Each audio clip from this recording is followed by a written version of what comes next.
Hello 6th grade, this is Miss Risa here. This is just a short video to help you review for your quiz today and also to remind you about your spelling words. For this light unit, I'm going to say that if you get 100% on all 3 regular tests, then you don't have to do the final test, alright? So if you can get 100% on the 3, list 1, 2, and 3, then you don't need to do the final spelling test, the final big spelling test, alright? So I'll keep track of that and then I will let you know when the time comes whether you need to take the final spelling test or not. So, hopefully you study your spelling words well, and hopefully you also study for your quiz. So I'll just run down over some things that you need to know for your quiz. First of all, know how to use prepositions correctly.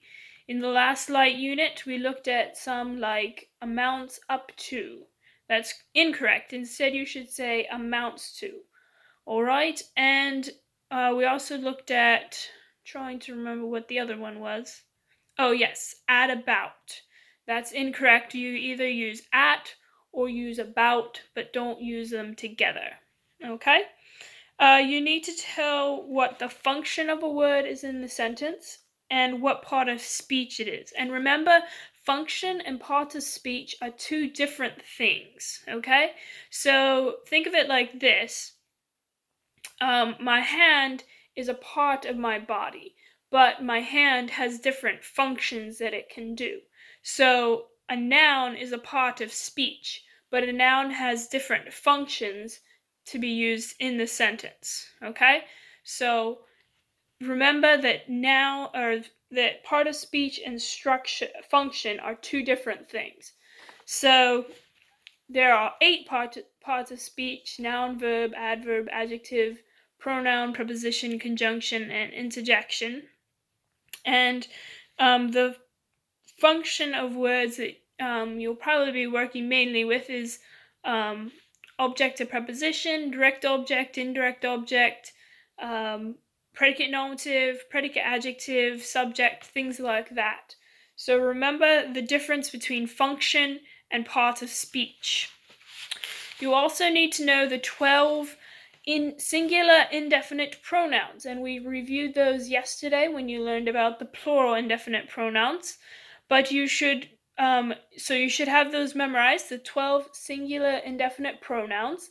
And something to help you remember them is that they all end in either one or body. Okay? Actually, I shouldn't say all, because some of them don't. But there are 3 exceptions: either, neither, and each. Right?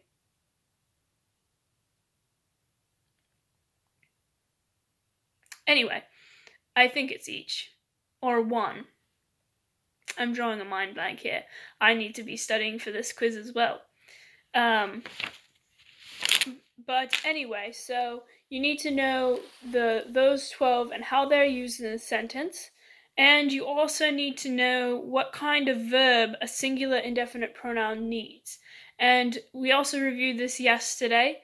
Remember our seesaw? If we have a singular subject on one end, we need to have a singular verb on the other end so that our seesaw doesn't get out of balance. Our sentence needs to stay in balance.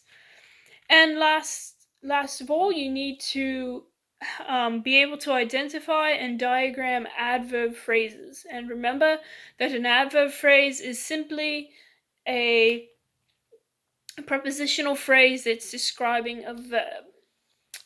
Alright, that is all. If you know those things for your quiz, you should be ready to go. And I just hope you have a good day and want you to know that I am cheering for you.